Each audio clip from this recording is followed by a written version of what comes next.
जय श्री कृष्ण। 14वां अध्याय चंद्रवंश का वर्णन।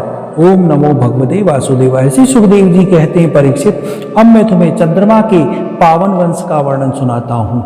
इस वंश में पुरुरवा आदि बड़े बड़े पवित्र कीर्ति राजाओं का कीर्तन किया जाता है। सहस्त्रों सिर वाले विराट पुरुष नारायण के नाभि सरोवर के कमल से ब्रह्मा जी की उत्पत्ति हुई। ब्रह्मा जी के पुत्र हुए अत्रि, वह अपने गुणों के कारण ब्रह्मा जी के समान ही थे। उन्हीं अत्रि के नेत्रों से अमृतमय चंद्रमा का जन्म हुआ। ब्रह्मा जी ने चंद्रमा को ब्राह्मण, औषधि और नक्षत्र की अधिपति बना दिया। उन्होंने तीनों लोकों पर विजय प्राप्त की और राजसूय यज्ञ किया। इससे उनका घमंड बढ़ गया और उन्होंने बलपूर्वक बृहस्पति जी की पत्नी तारा को हर लिया। देवगुरु बृहस्पति जी ने अपनी पत्नी को लौटा देने के लिए उनसे बार बार याचना की, परंतु वह इतने मतवाले हो गए कि उन्होंने किसी प्रकार उनकी पत्नी को ही नहीं लौटाया। ऐसी परिस्थिति में उसके लिए देवता और मानवों में घोर संग्राम छिड़ गया। शुक्राचार्य जी ने बृहस्पति जी के द्वेष से असुरों के साथ चंद्रमा का पक्ष ले लिया और महादेव जी ने स्नेहवश समस्त भूतगणों के साथ अपने विद्या गुरु अंगिरा जी के पुत्र बृहस्पति जी का पक्ष लिया। देवराज इंद्र ने भी समस्त देवताओं के साथ अपने गुरु बृहस्पति जी का ही पक्ष लिया। इस प्रकार तारा के निमित्त से देवता और असुरों का संहार करने वाला घोर संग्राम हुआ। तदंतर अंगिरा ऋषि ने ब्रह्मा जी के पास जाकर यह युद्ध बंद करने की प्रार्थना की। इस पर ब्रह्मा जी ने चंद्रमा को बहुत डांटा, फटकारा और तारा को उसके पति बृहस्पति जी के हवाले कर दिया। तब बृहस्पति जी को यह मालूम हुआ कि तारा तो गर्भवती है। तब उन्होंने, दुष्टे, मेरे क्षेत्र में यह तो किसी दूसरे का गर्भ है, इसे तू अभी त्याग दे, तुरंत त्याग दे। डर मत, मैं तुझे जलाऊंगा नहीं, क्योंकि एक तो तू स्त्री और दूसरी भी मुझे भी संतान की कामना है। देवी होने के कारण तो निर्दोष भी है ही। अपने पति की बात सुनकर तारा अत्यंत लज्जित हुई। उसने सोने के समान चमकता हुआ वह बालक अपने गर्भ से अलग कर दिया। उस बालक को देखकर बृहस्पति जी और चंद्रमा दोनों ही मोहित हो गए और चाहने लगे कि हमें यह मिल जाए। अब वह एक दूसरे से इस प्रकार जोर जोर से झगड़ा करने लगे कि यह तुम्हारा नहीं, मेरा है। ऋषियों और देवताओं ने तारा से पूछा कि यह लड़का किसका है, परंतु तारा ने लज्जावश कोई उत्तर ना दिया। बालक ने अपनी माता को झूठी लज्जा से क्रोधित होकर कहा, दुष्टे, तू बतलाती क्यों नहीं? तू अपना कुकर्म मुझे शीघ्र से शीघ्र बतला दे। उसी समय ब्रह्मा जी ने तारा को एकांत में बुलाकर बहुत कुछ समझाया, बुझाकर पूछा। तब तारा ने धीरे से कहा, चंद्रमा का। इसलिए चंद्रमा ने उस बालक को ले लिया। परीक्षित, ब्रह्मा जी ने उस बालक का नाम रखा बुद्ध, क्योंकि उसकी बुद्धि बड़ी गंभीर थी। ऐसा पुत्र प्राप्त करके चंद्रमा को बहुत आनंद हुआ। परीक्षित, बुद्ध के द्वारा इला के गर्भ से पुरुरवा का जन्म हुआ। इसका वर्णन मैं पहले ही कर चुका हूँ। एक दिन इंद्र की सभा में देवर्षि नारद जी पुरुरवा के रूप, गुण और उदारता, सुंदर स्वभाव, धन संपत्ति और पराक्रम का गान कर रहे थे। उन्हें सुनकर उर्वशी जी के हृदय में काम भाव का उदय हो गया और उससे पीड़ित होकर वह देवांगना पुरुरवा के पास चली गई। यद्यपि उर्वशी को मित्रावरुण के शाप से ही मृत्युलोक में आना पड़ा था, फिर भी पुरुष शिरोमणि पुरुरवा मूर्तिमान कामदेव के समान सुंदर हैं। यह सुनकर सुर सुंदरी उर्वशी ने धैर्य धारण किया और वह उनके पास चली आई। देवांगना उर्वशी को देखकर राजा पुरुरवा के नेत्र हर्ष से खिल उठा। उनके शीतल शरीर में रोमांच हो आया और उसने बड़ी मीठी वाणी में कहा। राजा पुरुरवा ने कहा, सुंदरी, तुम्हारा स्वागत है, बैठो, मैं तुम्हारी क्या सेवा करूं? तुम मेरा साथ विहार करो और हम दोनों यह विहार अनंत काल तक चलता रहे। उर्वशी ने कहा, राजन, आप सौंदर्य के मूर्तिमान स्वरूप हैं। भला ऐसी कौन सी कामिनी है जिसकी दृष्टि और मन आप में आसक्त ना हो जाए? क्योंकि आपके समीप आकर मेरा मन रमण की इच्छा से अपना धैर्य खो बैठा है। राजन, जो पुरुष रूप गुण आदि के द्वारा प्रशंसनीय होता है वही स्त्रियों को अभिष्ट होता है। अतः मैं आपके साथ अवश्य विहार करूंगी, परंतु मेरी मेरे प्यारी महाराज, मेरी एक शर्त है, मैं आपको धरोहर के रूप में 2 भेड़ के बच्चे सौंपती हूँ, आप इसकी रक्षा करना। वीर शिरोमणि, मैं केवल घी पीऊंगी और मैथुन के अतिरिक्त किसी भी समय आपको वस्त्रहीन ना देख सकूंगी। परम मनस्वी पुरूरवा ने ठीक है ऐसा कहकर उसकी शर्त स्वीकार कर ली।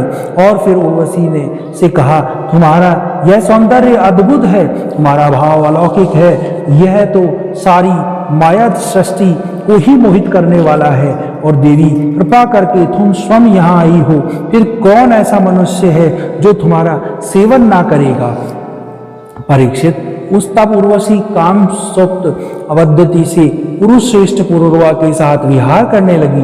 वह भी देवताओं का विहार स्थली चैत्रथ, नंदनवन आदि उपवनों में उनके साथ स्वच्छंद विहार करने लगी। देवी उर्वशी के शरीर से कमल केशर की सी सुगंध निकला करती थी। उसके साथ राजा पुरूरवा ने बहुत वर्षों तक आनंद विहार किया। वह उसके मुख की सुरभि से कभी सूद बूद खो बैठते। इधर उधर इंद्र ने उर्वशी को नहीं देखा, तब उन्होंने और गंधर्वों से को उस लोक के लिए उसे लाने के लिए भेजा। कहा, उर्वशी के बिना मुझे स्वर्ग भी फीका जान पड़ता है। वह गंधर्व आधी रात के समय घोर अंधकार में वहां गए और उर्वशी जी के दोनों भेड़ों को, जिन्हें उसने राजा के धरोहर बना रखा था, चुराकर चलते बने। उर्वशी ने जब गंधर्वों को के द्वारा ले जाते हुए अपने पुत्र के समान प्यारे भेड़ों की में सुनी, तब वह उठ खड़ी हुई। अरे, यह कायर को अपना स्वामी बनाकर मैं तो मारी गई।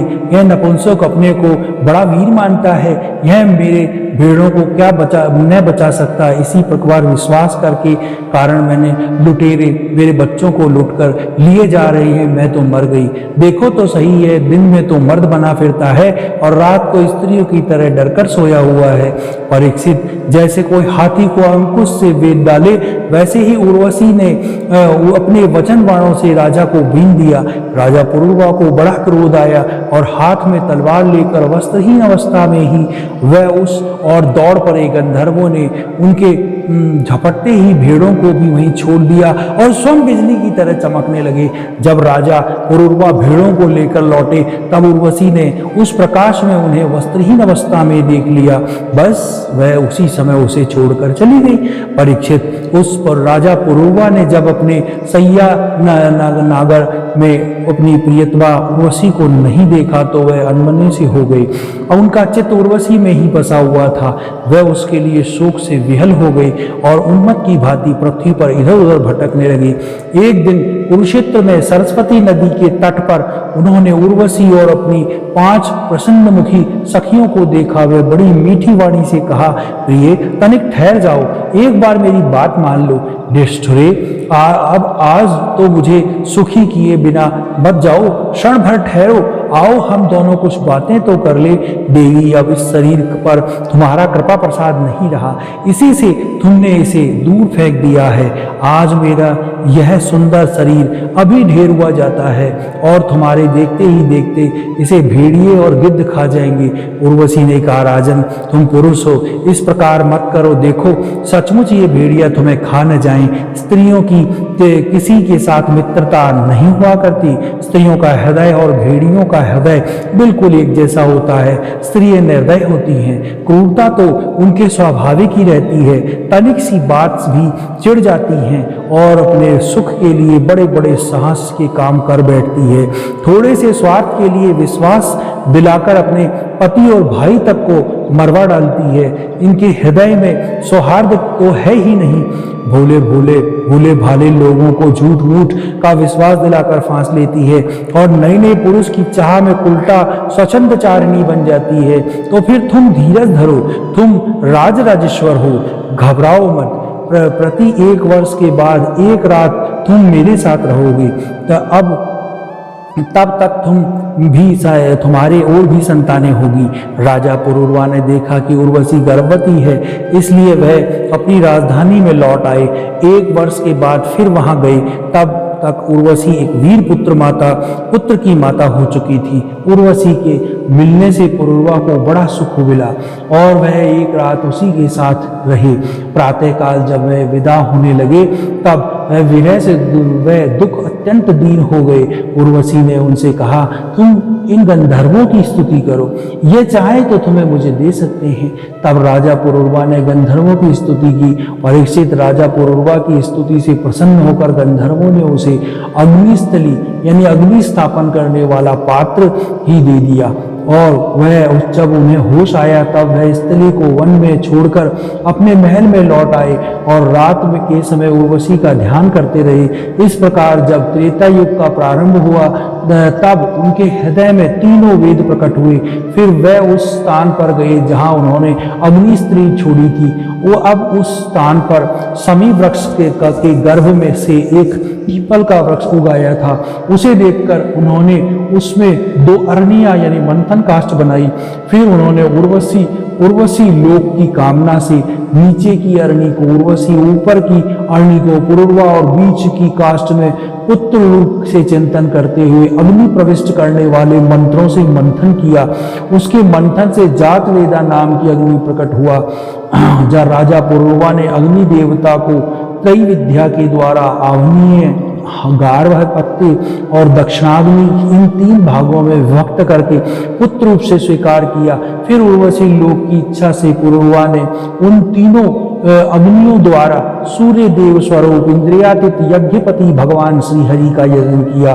परीक्षित त्रेता के पूर्व सतयुग में एकमात्र प्रणव यानी ओंकार ही वेद था। सारे वेद शास्त्र इसी के अंतःभूत थे।